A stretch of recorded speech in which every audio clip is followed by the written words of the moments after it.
This is Lester Sharlach from the Jewish Historical Society of Lower Fairfield County. Today is November 6th, 2008, and I had the pleasure of interviewing Ethel Lavinsky Norkin at her home, 34 Davenport Ridge Lane in Stamford, Connecticut. And now we can talk to Ethel and get some information. Where were you born, Ethel? I was born at Stamford Hospital. And who was your Dr. doctor? Jacob Nemoitin, whom everybody loved. And do you recall when Dr. Nemoitin was he wasn't an obstetrician, he was a general practitioner. Was it before the Depression you were born or after? Oh yes, before. Before. So your family was able to pay for services? Oh yes. Okay. But I must tell you that very often when he went to visit these poor families, Dr. Nemoitin would leave money on the table. Instead of them paying him, he would leave money on the table before he left. That's the kind of man he was. Yes. Did you have any brothers or sisters? Yes, I had 3 sisters. And what were their names? My oldest sister, who is deceased, her name was Florence, and I had a nickname for her, Body. Nobody else used it but I. And then my sister Miriam, her married name is Fove, and my sister Elaine Siegel, who lives in California. And what was your relationship? Were your sisters close? Very close. We did fight, but that was very normal. And my father once, he was a very gentle man, and he once said, I don't know, in other families the children call each other dear, and I said, that's so abnormal. Fighting is more normal. Yeah. I lost my mother. She was very young. She was only 54. And my father was 63. And here am I. I guess, shall I tell you how old I am? Yes, it would be nice, and tell us your date of birth so we can record that. December 29th, 1916. And I'm 91. Well, that's Incredible. very I nice. say it and I can't believe it. And A friend of mine once said to me, 91, oh, you look really young for your age. And I thought she'd say I was 60. She said, oh, you don't look older than 70. do you remember your mother's name? And Celia, yes. Her name was Celia and her maiden name was Schwartz. And where was she born? In Brooklyn. Oh, no. She was born in Russia. She came to the United States when she was 14. And did she speak English when she came? Yes. And she was also a reader.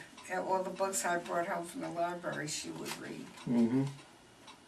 And how about your father? Was he born No, he in Russia too also? was born in Russia and said he wasn't about to be drafted into the Russian army. They had to serve, I think he said, 25 years. And as a Jew, he would have been very much abused. So he went to Germany, I think, and caught one of the ocean liners, I forget the name of it, and came to the United States all by himself. He didn't know the language. He had just enough money for steerage, passage, but he had an uncle in New York. And he went to see the uncle when he left Ellis Island. And they had a cousin in Stamford. And that's how my father happened to settle in Stamford. He came here and he liked it very much. What was his occupation? He had a grocery market. And the first one was in Waterside, which was a pretty rough neighborhood. Not then so much, but we had all kinds of people living. I'm trying to think if there was anti-Semitism at the time. I think there was, the Catholics. There was a Catholic woman by the name of Catherine Finn, and she called my sister, who was then 5 years old, Florence, my oldest sister. She said, "You dirty Jew." And my sister, being only 5, said to her, "You're a dirty Jew, too." And we lived there until I was, are you 8 years old when you go to the 3rd grade? And then we moved to Lafayette Street. And Lafayette Street was a very nice street because it had everything. We all lived very harmoniously. We had Jews and Catholics and Protestants, and you know, we got along. What was the number of your, was it a multi-family house or a single family? No, my father at that time was a builder, and he built the house, and there was a upstairs and a downstairs, and we lived downstairs. We had 10 rooms, and one of a family by the name of Gordon lived upstairs. And I went to Rogers School. I would walk to school from there. It was only about 15 minutes. And I loved school, and I loved reading. And Backing up a moment, did you know anything about your grandparents? yes, my father's parents, my grandmother wore a shadel, if you know what that is, Yes. a wig. And I didn't like her. She was very nasty, and there were only 2 children in the family who meant anything to her. My older sister, Florence, and a cousin of ours, Rosalind. And as far as the rest of us were concerned, she couldn't have cared less. But my grandfather, my paternal grandfather, was a very sweet man. And I remember once, they lived on Merritt Avenue, as I said. He came up the stairs and I was there, and he said, "Oi, Ethel," that's what he called me. And it was really very sweet. So did they come over sometime after your father? My father sent money to help bring them over, and yes, he came first. And they couldn't afford to all come at once, so, you know, they came in dribs and drabs. And my father had 2 brothers and 3 sisters. And one of the oldest sister, in English she was Aunt Minnie, but we called her Tante Mushy. I don't know where the mushy came from. And she was the one, as I say, who cared only for my sister and the other, my cousin Rosalind. My grandmother, my mother's parents came from Brooklyn, New York. And I remember one time my grandfather, who had a white beard down to here, was reading an English newspaper. And as a child, I remember being so surprised that this man with a long white beard could read English. It was interesting, my reaction. Did they speak Yiddish at home? You mean my mother's parents? Yes. I think they probably did, but I know that they spoke English too. And my mother had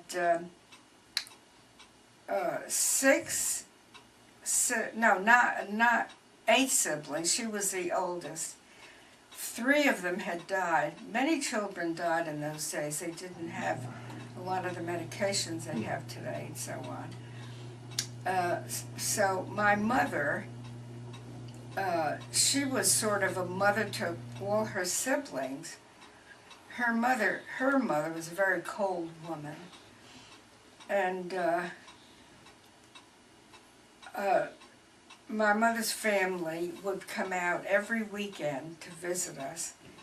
And we were thrilled as kids. They'd always bring presents for us. And my sister, my oldest sister who died, her birthday was Christmas Day. So we really collected them because they'd bring Christmas presents. We always hung our stocking And we're good Jews and everything, but we'd hang our stockings.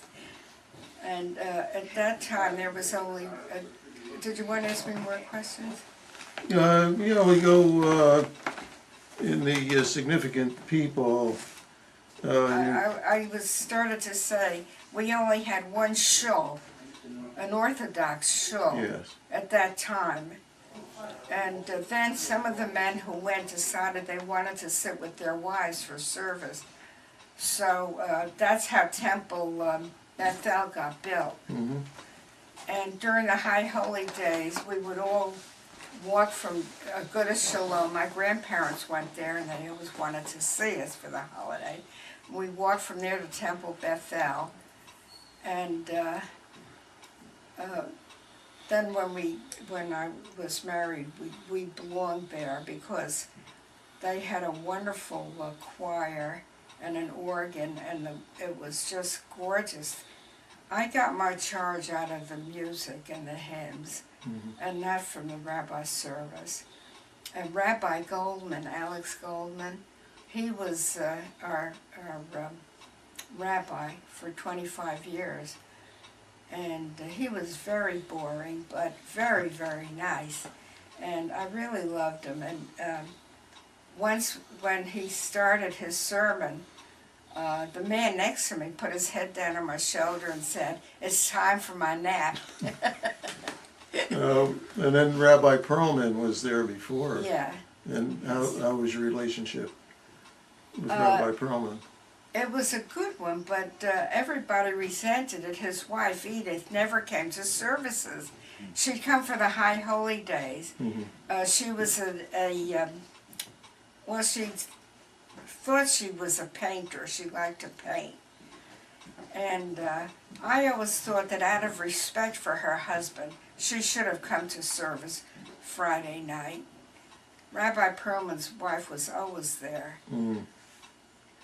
When you go back to your school days, in Rogers School, do you have any particular teacher that you think sticks? Rogers School, and I think, was she, no, my English teacher, Mrs. Reynolds. And she was a marvelous teacher. And not only that, but she gave me the English prize when I graduated 8th grade. It's $5, but it wasn't the money, it was the honor. And my parents, I imagine, must have been very proud when they called out my name, you know, to come and get the prize. And all the girls in the graduation class, we had to make our own graduation dresses. And we had to learn sewing. And they were white with green kerchiefs. Those were the colors of the school colors. So everybody was dressed that way. It was really nice. And then we went into Stanford High School. It was 4 years. We didn't have junior high then. We went right into Stanford High from 8th grade. Did you find any incidents of anti-Semitism when you were at Rogers or further on? I'm just trying to think about that. I don't think we did. As a matter of fact, I had a Goyish boyfriend I liked very much. And I knew he had an Irish, Johnny something. But when we took our pictures, I have pictures here incidentally of high school and everything. I would always try to stand near him. Yeah, we should probably get some of those pictures on the video, no? Yes. See those books there, picture albums. The further on, when you moved to, you were living on Lafayette Street. That was a lot of Jewish people moved there. Yeah. Do you recall any of the families that were Yes. living there at the time? The you were there? Wilkes, Max Wilk and his family, Jenny, lived directly across from us. And they had 2 sons and a daughter, Milton Wilk, who was kind of fat, but I developed a crush on him when I was 13. And Seymour, who was very good looking, and Vivian, who was a close friend, of my sister, Miriam. They were the same age. And they went to Rogers too, and I was given the job of watching them and taking them when they went. And I would hold them by the collars of their coats and steer them when we crossed the street. We crossed the street at Myrtle Avenue. Mhm. You know, Rogers is on Lockwood Avenue.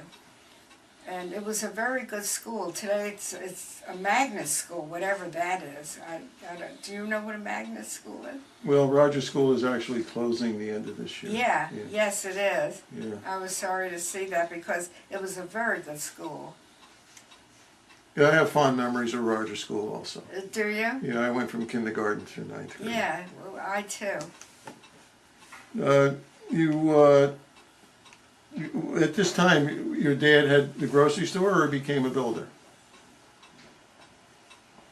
I'm trying to think when he became a builder. I don't know, but after World War II, I guess, people wanted homes and needed homes. You know, all the men were returning. And I guess that's when he became a builder. He and my uncle went into it together. And I'm trying to think how many houses. He built our house on Lafayette Street, which is a great big house. We had 10 rooms, I think I told And you. what was the number on Lafayette Street? 44. Does the house still exist? You know, I'm trying to think 34. Yes, it does. And I took a ride down to the Cove one day and purposely went down Lafayette Street. And I looked at it, and it looked so huge and looming.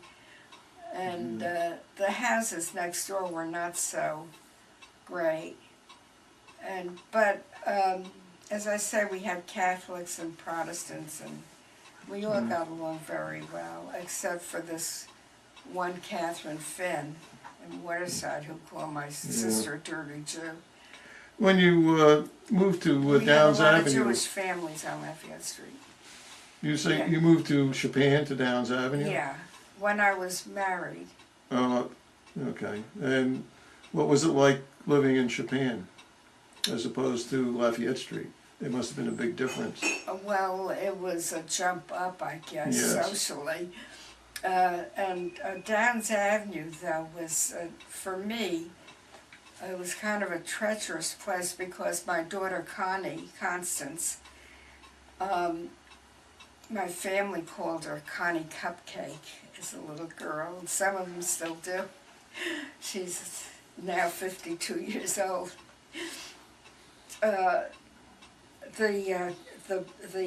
You know, Chopin Point is surrounded by water, and Downs Avenue led down to the channel, and the Stanford Yacht Club boats always used to go by there.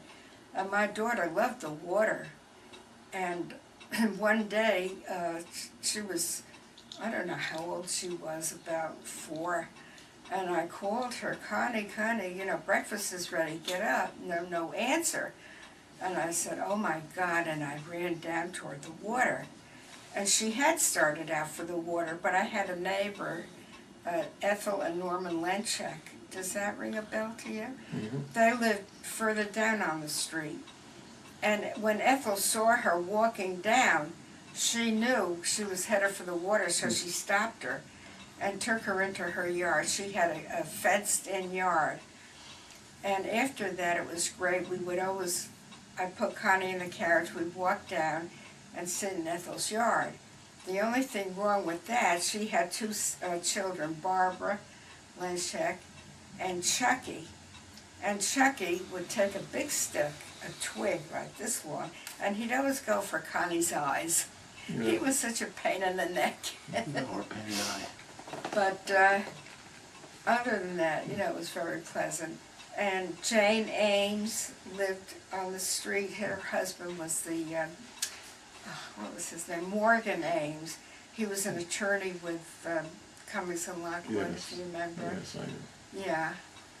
And next door to us, we had a woman who had, her daughter had 9 she had 2 golden retrievers, and they had 9 puppies, and they were always coming into my yard through the bushes and cocking up the place. And Connie one day had on a new snowsuit, slipped in that SHIT, and I got so mad that Nate picked it up and he deposited it on her front doorstep. He said maybe she'll learn a lesson from this, because I'd call and nothing helped. So he put it on her doorstep, and she got the message. Yeah. You mentioned Connie. Is she an only child? Or Yes. Constance Martha. And where does she live? She lives in New York now because she works at the Metropolitan Museum of Art. And she's in the design department. And she designs posters. And she's responsible for all the information that's on the wall next to the painting, you know, the artist, yes. the type of painting, Impressionism or whatever, the birth and death date, all that information that's up near the painting on the wall. She's responsible for all that. And she does a lot of work now on a computer, which and she designs posters as I think she decided, she designed those flags that they have hanging outside that say the Met. She did one of those. And she likes her job very much. At first, she had somebody over her who was very unpleasant, very bossy and very nasty. And she was Connie's superior. So she had to put up with her. And she took a liking to Connie. And she would invite her to lunch. And Connie hated to go. She didn't want to be thought of as teacher's pet, and she didn't like the woman. But finally, that woman was fired. Her name was Diana. That was the only nice thing about it. And so now Connie's very happy there. You know, she doesn't have her over her anymore. She gets along very well with all the others. Does she get any name recognition on any of these posters or signs? If we, you know, I really don't know. Okay. But we had a hard time. I think I told her she had breast cancer. Yeah. And How many years ago was that? thank God. It was, was it 20 or 30 years? Oh, And so she she- went wow. to, what is it, Strauss in New York, Sloan Kettering? Sloan Kettering. And I used to go with her. My husband would drive us in, and I wouldn't let her go alone. So she got the treatment sitting up, the chemo. They stick a needle in her arm. And I was allowed to sit with her. And the things I saw there, really, one little boy broke my heart. He was only 4 years old. And when they came to tell him, the doctor would see him, his mother picked him up and he didn't want to go. He kicked and screamed. And you saw a lot of, one little 8-year-old girl was as bald as could be. Her hair fell out immediately. But that didn't make me feel too bad because I knew it would grow back in. And Connie's hair fell out, and they warned us to have a wig ready because they said in a week, and so she came home and she got a haircut. Her hair had been long. And her hair had always been our pride and joy. It was real gold color when she was born. But after the chemo, it came in brown, the color it is today. And the wig we didn't know what to do with, and we paid $600 for it because she was so young and having to wear a wig. And she gave it a name, I think I told you, Fred, she called it. And she never, I said, Connie, put it on and arrange it. You know, she just flop it on every old way. And when she was done with it, we gave it to the Cancer Society. We said, you know, maybe somebody else could use it. And so, thank God, she's been all right. You mentioned that you had some significant people in your life here, the Walla family, and the son Manny. As a family, Wolof? Oh, yes. They were a family who lived across the street from us in Waterside. And they had a son, Manny, who was very, very attractive. And Mrs. Wolof was nice. She always used to invite us over for blintzes. And I was such a pig. I ate 12 blintzes. Came home and threw them up. And that taught me a lesson. Yeah. How about Yakira Frank? Oh, Yakira Frank I adored.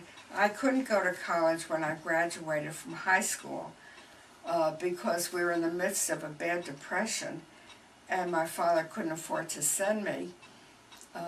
But I had a friend, her name was Hildine. What was her last name? Oh, I can't believe this. Some of my friends, then B. Wofsy and Jack Wofsy. I saw not recently that Jack died. And I met a lot of Jewish kids in high school. There weren't hardly any in Rogers. And Yakira Frank was the principal. She was a wonderful woman. And one day I was walking with her across the campus in the old school on Schofieldtown Road, the college, UConn. And I said something about Dr. Frank. She says, "What's with the doctor? Call me Yakira." So since she gave me permission, I did. And I was 4 years older than she was anyhow.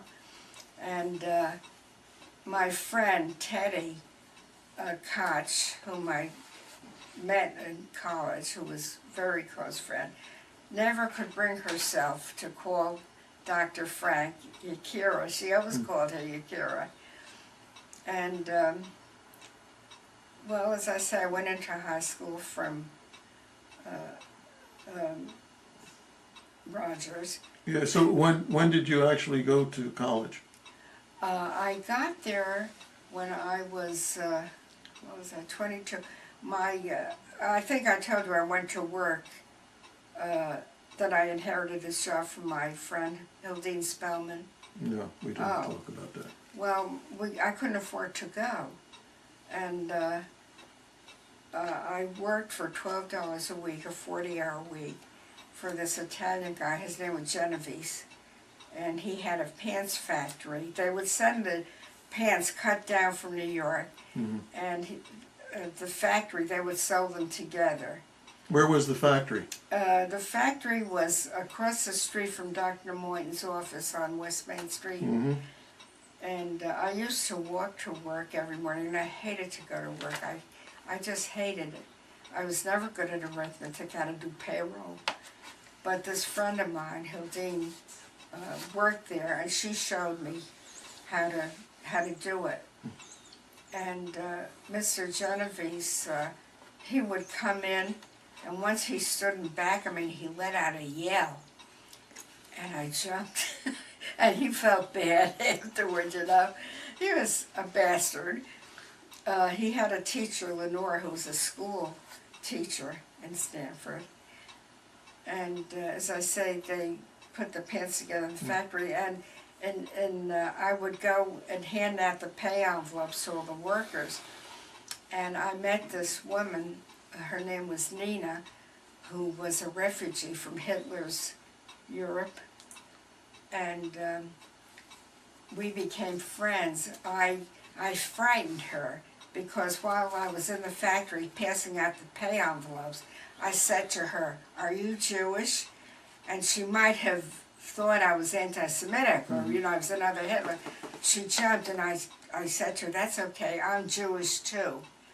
So we became good friends, and she had a brother named Arthur. And I met him one Sunday. Nina invited me to go fishing with the family, and her brother Arthur was in the car. And he was not a good-looking man at all, but he had a beautiful voice, and he spoke with an Oxford A. And he said to me, I still remember 63 years later, "Ethel, don't forget your sunglasses." And so I developed a real crush on this bastard. And I think we went together about 7 years all over. He took me to some very nice places in New York. They lived on West 72nd Street. We went to the theater and on Lexington Avenue, that hotel with the hula dancers. Hawaiian, they have a Hawaiian something or other, I forget. And we went together about 7 years. But I decided, he told me that he didn't love me, but he was very fond of me. And so what I should have said, what's the difference between love and very fond? I don't know. But I went with him about 3 more times, and I'd have to break it off with this guy. So when did you start college? I have no future with him. I went to college when my daughter Connie was in college.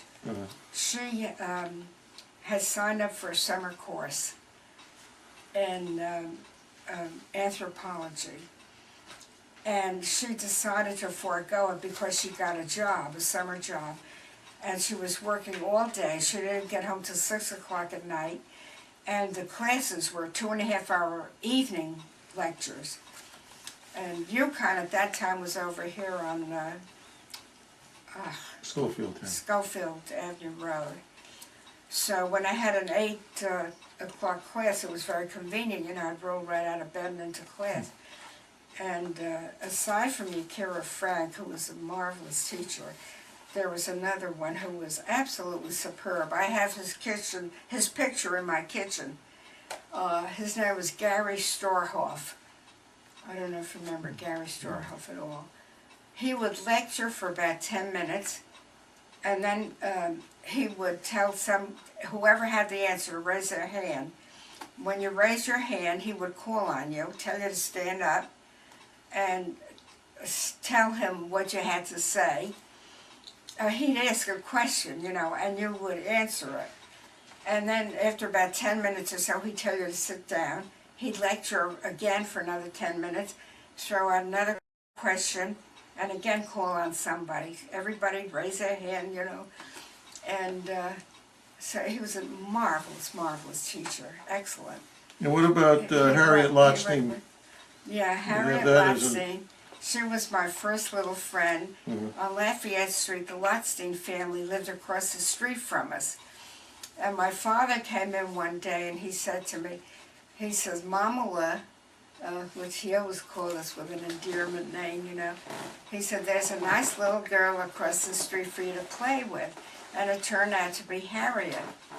And her mother, Mrs. Lotstein, had an awful accent. She pronounced her name Harriet. And I often wondered how Harriet knew her name was Harriet. And just the other day, I was at the, not the mall, the Grand Central, which was owned by Saul Lotstein. Yeah. And who did I bump into there my friend Teddy Koch. Do you remember Ray Koch at all? Yes, I do. Yeah. Well, I met Teddy in college, and we became very good friends. And we met Yakira Frank, and it was so nice to see her, you know. And Teddy and I were in classes together, and she had had a brain tumor, which I had also operated on in California. There's a big ear clinic. It didn't help, though. It didn't help the deafness. And so whenever we would be walking together, she'd always say, Ethel, walk on this side, my good side. And now she's having trouble with her eyes, and I just pray for her every night. And she's a wonderful person. We have had a lot of laughs together and good times. And school was fabulous. I just adored it. And Tell us, when did you meet Nathan, and how did you meet him? Oh, I met him during World War II. And I had taken a civil service test because I figured everybody was doing something for the country.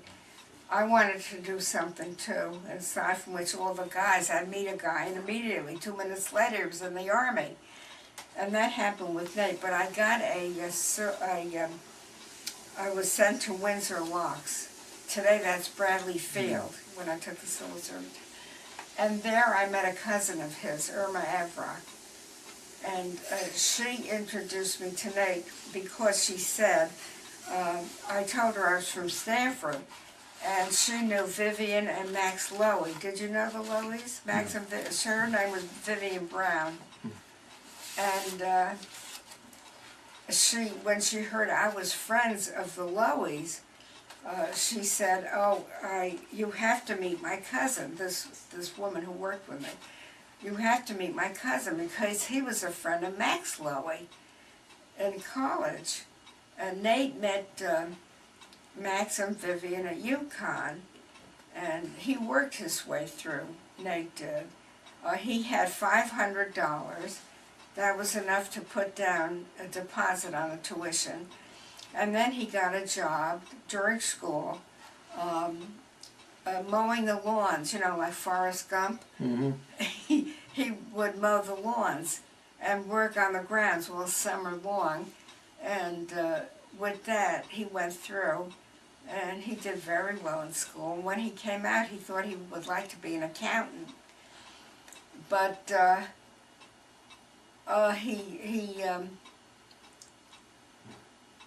I can't remember, but my father had heard about this store in Pound Ridge.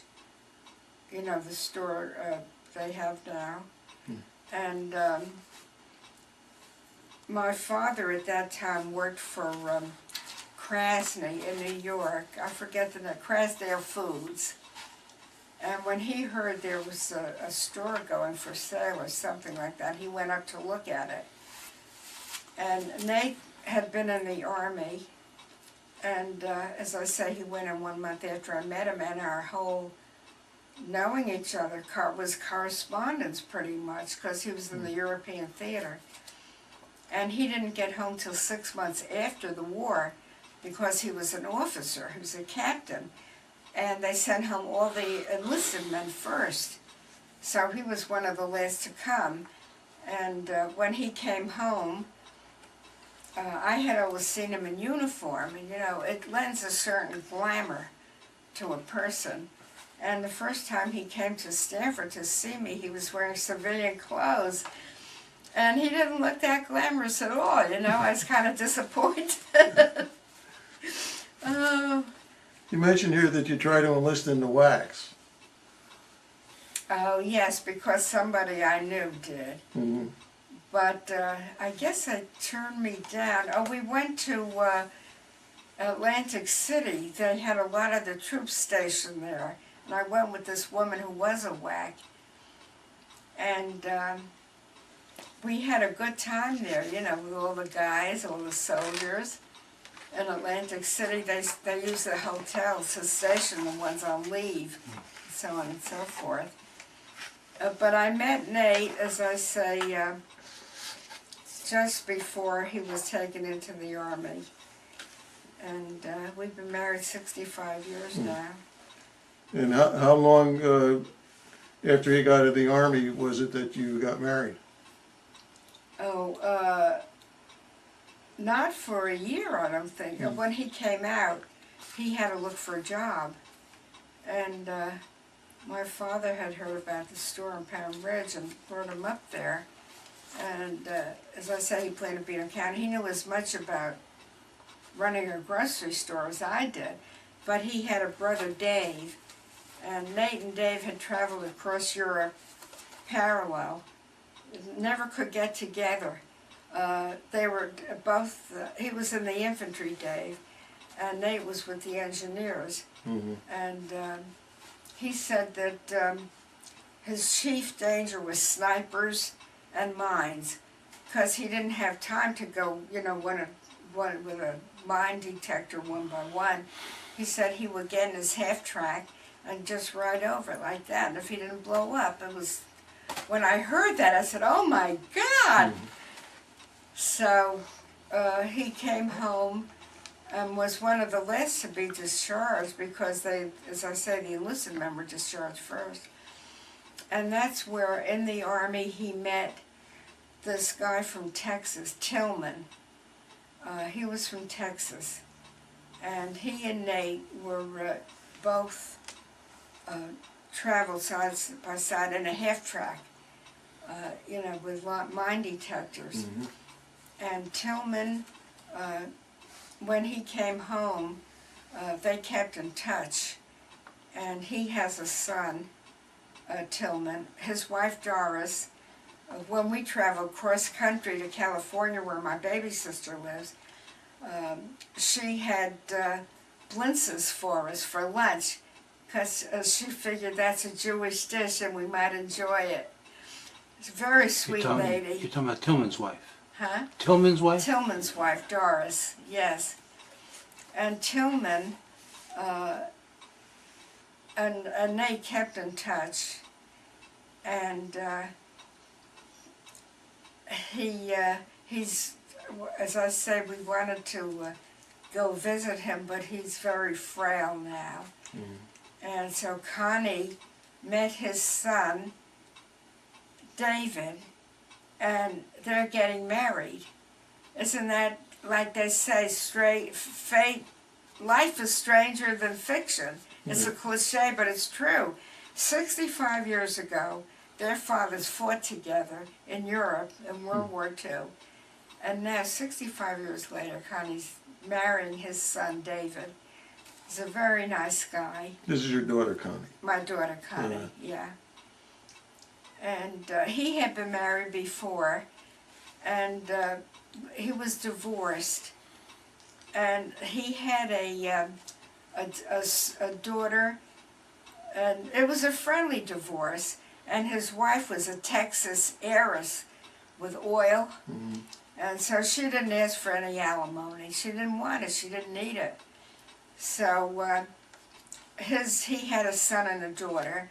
The daughter's name is Evelyn, and she loves Connie. She just loves her, which is very fortunate. Yes. Because she could resent her father, you know, resent the stepsister. But the son is bipolar, and he lives in a facility near Tillman. Mm-hmm. So that, because I said to Connie, I don't want him living with you. You know about what bipolar is. Yeah. Yeah. Either you're high or you're low. Mm-hmm. He's on medication. Yeah. And so it's really, life is stranger than fiction. Well, you've witnessed a lot of the key events of the 20th century. Are there any hallmark events that made a significant impact on your life that you'd like to share with us? War? Any time in your life. I mean, there's been so much in your lifetime in the 20th century that has changed. Yeah. Are there any things that you'd like to... One thing that changed, I used to work on a manual typewriter, and then they began to use electric typewriters. Mm-hmm. I'm looking to see here, delivered by Dr. Nemoyton, everybody called him Jake. And we had a funny incident with him once. My sister Miriam was 2 years old. She was a tiny little girl.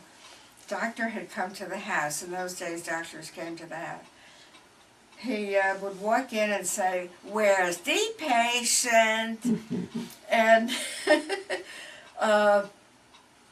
he'd come in, and he had this vile yellow medicine, but it cured everything. He gave it to you for everything. And he was a wonderful, wonderful diagnostician. And in fact, I think it was it with my sister or me? He just looked at her and he said she should go see an eye doctor. It was something where just meeting her casually. And he had a birthday party. I remember everybody went. The whole town turned out. Because at one time, the only doctors in town were Dr. Dichter and Dr. Nemoyton. And then Dr. Nemoyton's son, Bernard. Bernard, he came to work in his office. but he was not half as liked. He was cold, and he was nothing like his father. But he also worked, was he the one who worked at Sloan Kettering? No. Bernard went in one day a week, I think, didn't he? I think so. I remember one day, when I was getting treatments there, I was very surprised because he came at Farber, at Sloan Kettering. What is it, Farber Strass too? There's another place. Bernard came, Connie was getting a treatment, I think, and I was, standing there feeling very upset, and he came along, and he took me by the shoulders, he sat me down in a chair, and I thought that was very sweet.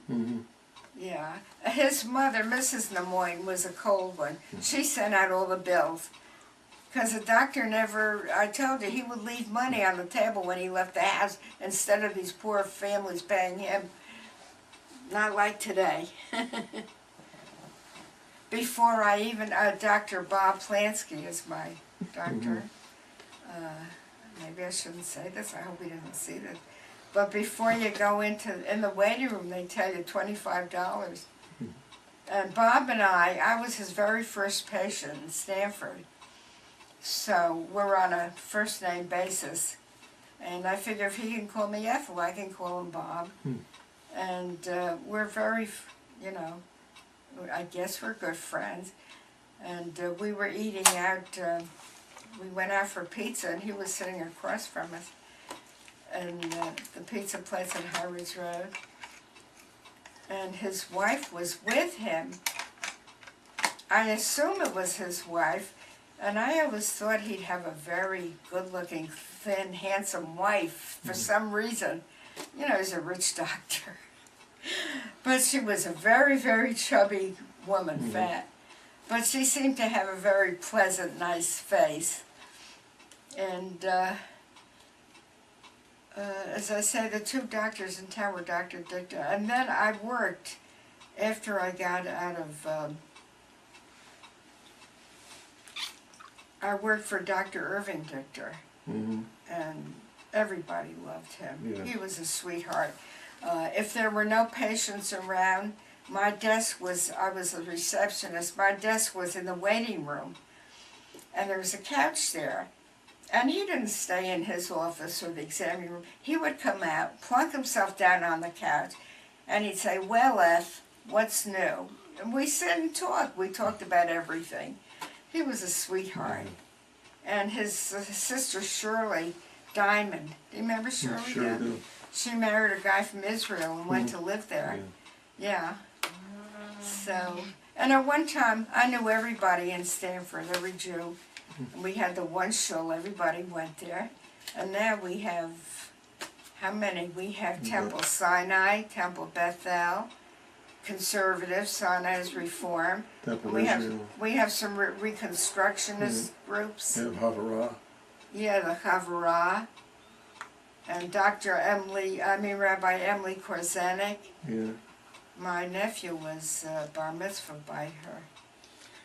So, what do you think are the most significant changes that you've witnessed in your lifetime?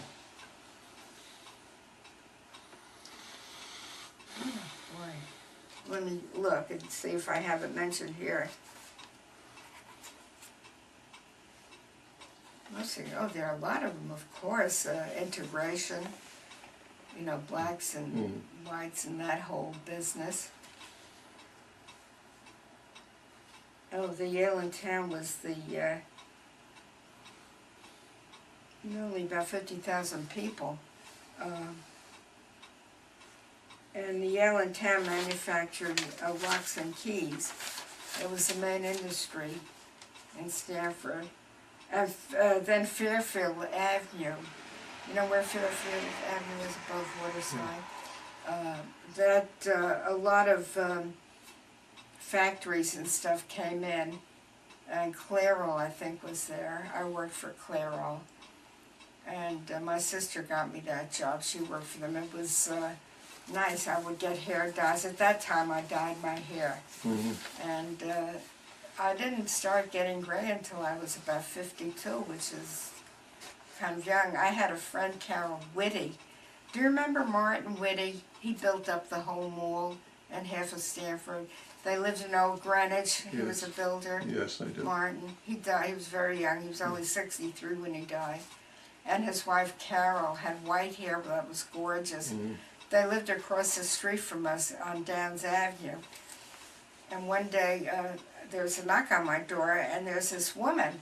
And she introduced herself. She said, "My name is Carol Whitty, and I have a little girl, your little girl's age." Connie was 6, I think, and her little girl, Andrea, and she wanted to bring Andrea over to play with Connie. So they became friends, and she used to sleep over. And do you remember the Twardy, Stan Twardy? He was a teacher in New Canaan. He had a daughter, Nancy, and his son, Stan Twardy. And Nancy used to want to sleep over all the time, sleep over with Connie. And I said to her mother, Dottie, was a teacher. And Connie and Nancy, when they went to Rogers School, they'd get off the bus. And Nancy would stay with me until her mother picked her up, when school was over. And one night she didn't want to go home. And her father, Dottie said to me, Stan will pick her up when he gets home. So Nancy crawled under Connie's bed, and he couldn't get her out. She was kicking and kicking. She crawled far under the bed, and he wanted to drag her out by the legs. I said, Nancy, come out, you got to go home. Connie will come sleep over your ass. It was so funny. We had such a good laugh. I don't know how we finally got her. I don't remember how we finally got her to come out from under the bed. And that was really cute. And, you mean incidents?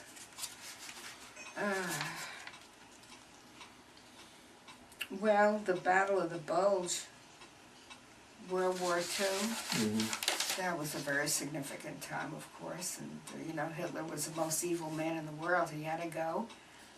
And Pearl Harbor. When Pearl Harbor happened, nobody had ever heard of it. And I remember I went to pick Connie up at school. She went to Springdale School from here, which was one of the worst schools in Stanford, I must say. In Rogers, she was doing 1 division in the 2nd grade, and here they put her in the 3rd grade. She was doing addition and subtraction. But I was waiting for her in front of the school, and this woman came along. She was crying, and she said to me, she came over to my car, and she said, Pearl Harbor was bombed by the Japanese. And I said, what's Pearl Harbor? No, nobody heard about it. So we came home and put on the radio. I don't think we had television. No, we did not. And we listened to Pearl Harbor has been bombed, and the Arizona, which incidentally is still there. It's lying on its side. And we went up to Mystic, Connecticut, where there's a submarine still there. Did you do any traveling Yes. with Nathan, outside this After area? the war, Nate came home, and on that map there, that red line is his route in Europe. The troops landed in Ireland, and then they were sent down through Great Britain, and that's his route in France. See that red line? And he ended up in Germany, on the border between Germany and France. Is that enough? He How do you feel awarded about? the Bronze Star. Yeah. Never told me why. You want to? We'll do that after. Okay. Yeah. After World War I wanted to. How I met Nate. I wanted to do something because everybody was doing something for the country. So I took a civil service test. They sent me up to Windsor Locks to work, and that's Bradley Field today. And in the office, his cousin was working. Yeah. And she said, oh, I have a cousin who has very good friends from Stanford. That's Max Lely and Vivian Brown. And I'd like you to meet him. So I said, okay. And there was a dance being given that night at the Y. And she said, you come to the dance, I'll introduce you to my cousin. and that cousin turned out to be Nate. So I met him. He walked me home to where I was standing, and the next day I went home. I was such a baby. I was so homesick from my mother, I couldn't stay there. I went home. But he got my address, I guess, because he wrote me a letter. And I could absolutely kill myself that I didn't save the letters from him and this other one from the South Pacific, all his letters, all those war letters. I didn't save them. And it would have been interesting to read. Of course, they were censored. And Nate had to censor the mail because he was an officer, and he said that was one part of the job he hated, reading those letters to the wives and the sweethearts. But he had to, because they could, you know, leave some, not meaning and intending to do it, information that would help the Germans. And I always think how ironic it is. Today the Germans are our best friends. And in fact, I had a German girl from the American Field Service stay in my house. I had applied for a French girl, and they called up and told me the girl who was supposed to come couldn't come. Would I take 2 French boys instead?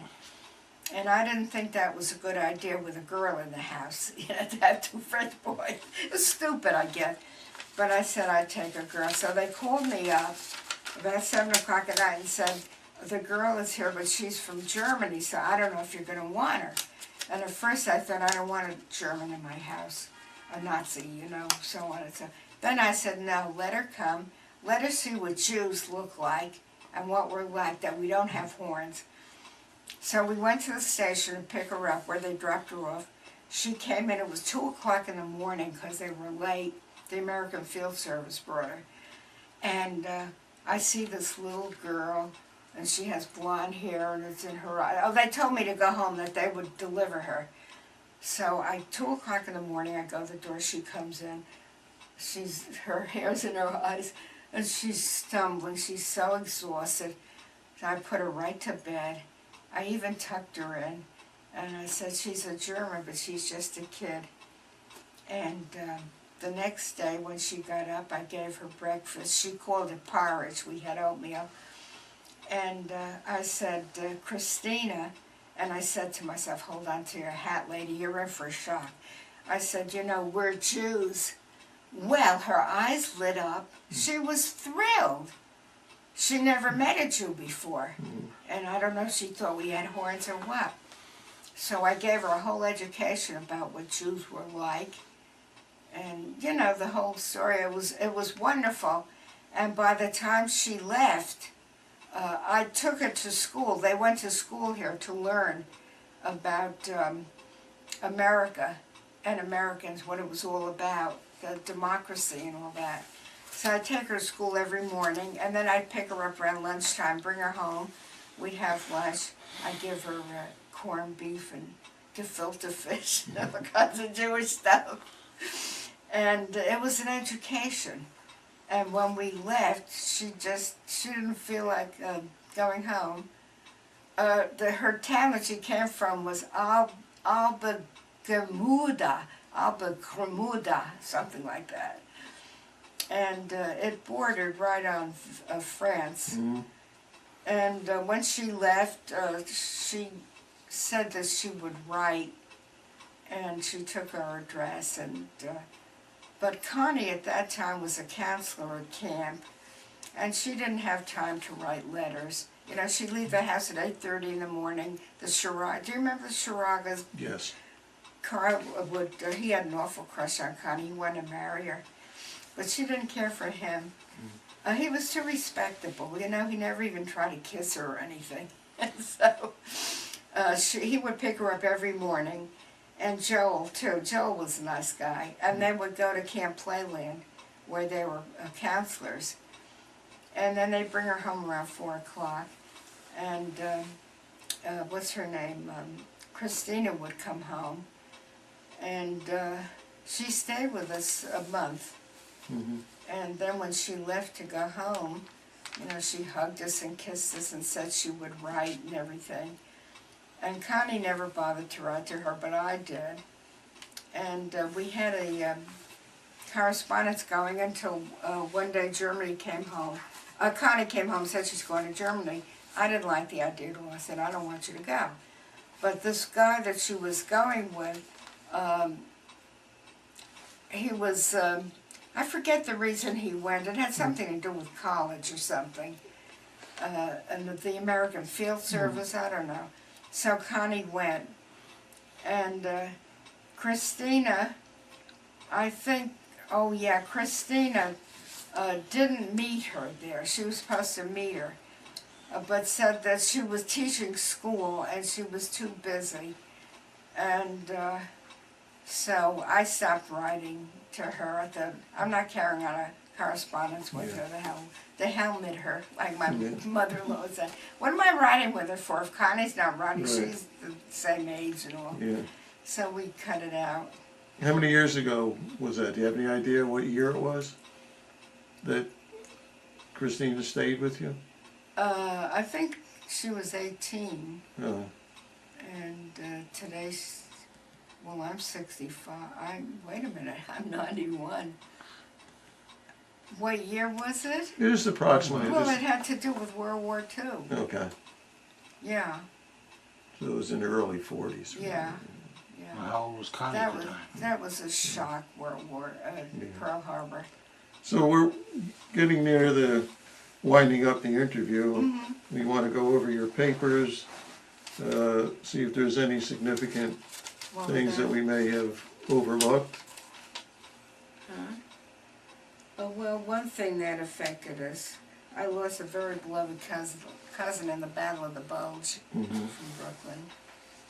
And he left a wife and a baby, a year-old, a boy, so we felt bad about that. And Nate, being with the engineers, his job was to build bridges over the Rhine River and other rivers because the Germans blew up everything as they, went back.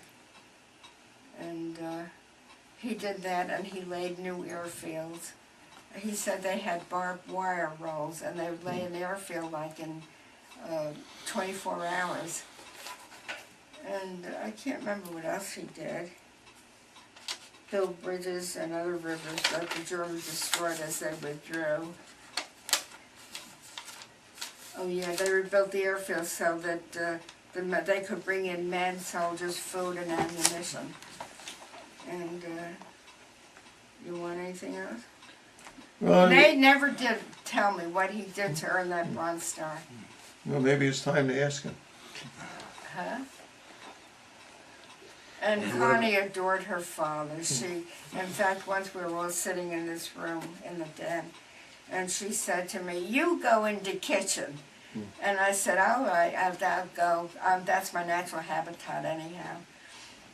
And as I say, we go into New York occasionally to see the men. And Stanford became a rather large city. From 50,000 people after World War II, we grew to 110,000, I think. That's correct. Because people wanted to come out to the suburbs, and everybody wanted to build a house. So we had a real good, prosperous time after the war. And now, aside from the show, we have all the different temples I told you, conservative. Yeah. Have you done any world traveling? We did travel. The last city we went to was Prague. Yeah. Nate said he wanted, I said I want to travel after the war is over. And you were allowed to travel, civilians.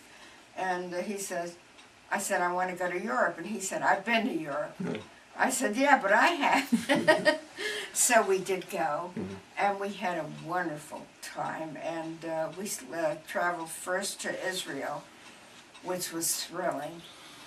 Aside from the fact that I was a Jew, the history there, everybody's been there, the Babylonians, the Romans, the Greeks, everybody.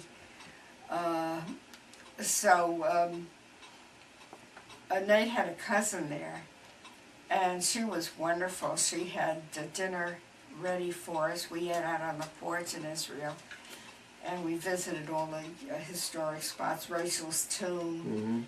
And I don't have to tell you, Jerusalem is the most gorgeous city. and we went to the crèche, you know, Yeah, and we climbed Calvary Hill, is it, where the crosses are Yeah. today, and Kratzmere. so as we wind up, do you have any words of wisdom that you'd like to offer for generations to come? Or a philosophy that Don't life be that- anti-Semitic.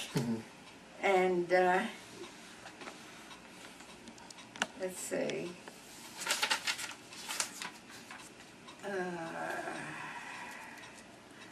And also, be responsible for many things. And you want to elaborate on that a bit?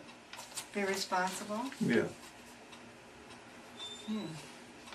Well, if you owe a bill, pay it. Don't just neglect it and say the heck with it. Like the book that I'm reading. And be a friend with a neighbor. And especially if you're a Jew, be friendly. So they'll see you don't have horns. We're just like everybody else. And I think people have to realize that. Except maybe we're a little smarter. Did yesterday's election results mean anything to you? I did something that I've never done before because I didn't like anybody who was running. I hate Lieberman with a passion. Even his looks I can't stand. And Obama, I don't like him one bit. And I don't know, something about the way he jumps up and he talks, and I just don't care for him. I did something which I think is terrible. I didn't vote. And that's the first time that ever happened. And it's not right. Nate went and voted, and my daughter Connie went and voted. And I think Connie voted for Obama, and I was ready to disown her. And as I say, she works for the Met. She has a very nice job there. Well, we want to wind up the interview in the behalf of the Jewish Historical Society of Lower Fairfield County. Thank you very much, and we'd like to perhaps, if I it's think it's a fabulous organization, I told you. Thank you. Yes. If you don't mind, we'd like to perhaps take on tape any of the photographs or the medals. Well, most of that has to do with her husband rather than her. Yeah, so. which is part of I it. can't decide whether to wear my glasses or not. What do you think? Well, You're do you have any photos of your daughter or anything else you want us to Oh, sure. put on the screen Yeah, there? I do. As a matter of fact, I have in the living room. Or even of your wedding or anything else? Oh, yeah. See those 3 albums there? Let me pause They're that. full of. This is her boyfriend. Do you have any pictures? Here's a French guy, and they live together unmarried. Oh my God, okay, How do you a like separate that? bedroom. This is me with her, with my aunt. Do you want me to put the camera around on that side? And this is Nate with my aunt. Do you have any pictures of your daughter or your wedding? Yeah, yeah. Well, All talk right. about that one first. All right. I was, I think, 6 years old here, and my sister Florence, whom I call Buddy, was 9. Okay. What's the other We one? used to play baseball in the backyard. Here's a picture of me throwing the ball. Okay. Very good. And they came up he had a furlough, so he came up to Stanford to see me over there, who's in uniform. Okay. Okay. What else? I think we have one picture of At Connie. this time, Boyish Connie? Where's Connie? Bobs came into style for girls. They cut their hair. Who's that? This is me as a little girl. Okay. I was about 6. That's very nice. What was the date on that? The day we were married 91 years, so that would have been No, you're not. 1947, I think. July 13th, I believe, 1937. And that's his birthday, July 13th. Okay. Her arms around her. And Toby's been hit, so I ran down. He's laying in the middle of the road. This gorgeous dog. Yeah. This is Nate Connie in met him. uniform back in World War She asked him II. if he'd pose with her. Oh, you want that? Well, I'm doing it. Go ahead. Connie with Mayor Bloomberg. Okay. This is Ethel's daughter, Connie, with her fiance David. Mm-hmm.